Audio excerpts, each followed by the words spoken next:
తీసుకొచ్చాను, ఇచ్చాను పొద్దున.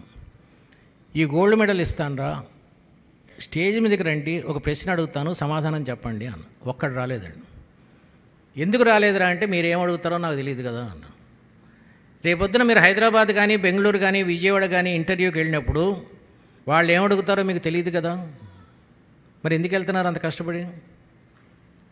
ఇక్కడికి మీరు వచ్చారనుకోండి, నేను ప్రశ్న అడిగా, రెండో ఎక్కని చెప్పరా అన్న.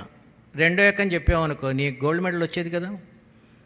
నేనేమి sine theta by cos theta into tan theta by tan square theta ఎంత అని అడగట్లేదు. నేనేం అడుగుతానో నీకు తెలియకుండా రావటానికి ఎందుకు భయపడుతున్నావు? ఇవన్నీ ఏ కాలేజీలో స్కూల్లో నేర్పరండి, మనమే నేర్పాలి పిల్లలకి. చిరంజీవికి మెగాస్టార్ అని బిరుదు ఇచ్చాం. ఆ బిరుదు ఇచ్చిన రోజు ఆయనకి సన్మానం జరిగింది హైదరాబాద్లో, నేనేమో మెడ్రాస్లో ఉన్నా. అక్కడ కూడా ఒక సభ జరిగింది. ఇక్కడ బిరుదు ఇచ్చినప్పుడు అక్కడ సభ జరిగింది. ఆ మెగాస్టార్ అనే బిరుదు బాగుందని సెలెక్ట్ చేసిన 5-6 నేను కూడా ఒకడిని.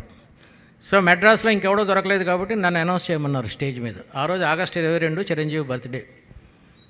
రాక్షసుడు అనే సినిమా 100 days ఫంక్షన్ రోజు అది జరుగుతోంది. ఆ నెక్స్ట్ డే నా నెక్స్ట్ పిక్చర్ మరణ మృదంగం అనే పిక్చరు నేను రాసింది. నాకేమో ఫస్ట్ టైం స్టేజ్ ఎక్కటం. నాకు తండ్రి అన్నీ నేర్పాడు కానీ స్టేజీ పబ్లిక్ అప్పుడు లేవు, పబ్లిక్ ఫంక్షన్స్ అవి లేవు, అవి నేర్పలేదు నాకేమో భయంతో వణికిపోతున్నాను. నా పక్కన రావు గోపాలరావు గారు కూర్చున్నారు, రావు రమేష్ ఫాదర్. ఏంట్రా అట్లా అయిపోతున్నావు అన్నాడు. సార్ నాకు ఫస్ట్ టైం సార్ స్టేజ్ ఎక్కటం, భయంగా ఉంది అన్న.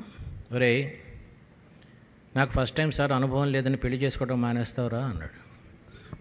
ప్రాక్టీస్ చేయరా అన్నాడు. ఏం ప్రాక్టీస్ చేయాలి సార్ అన్న. స్టేజ్ ఎక్కడం ప్రాక్టీస్ చేయన్నాడు.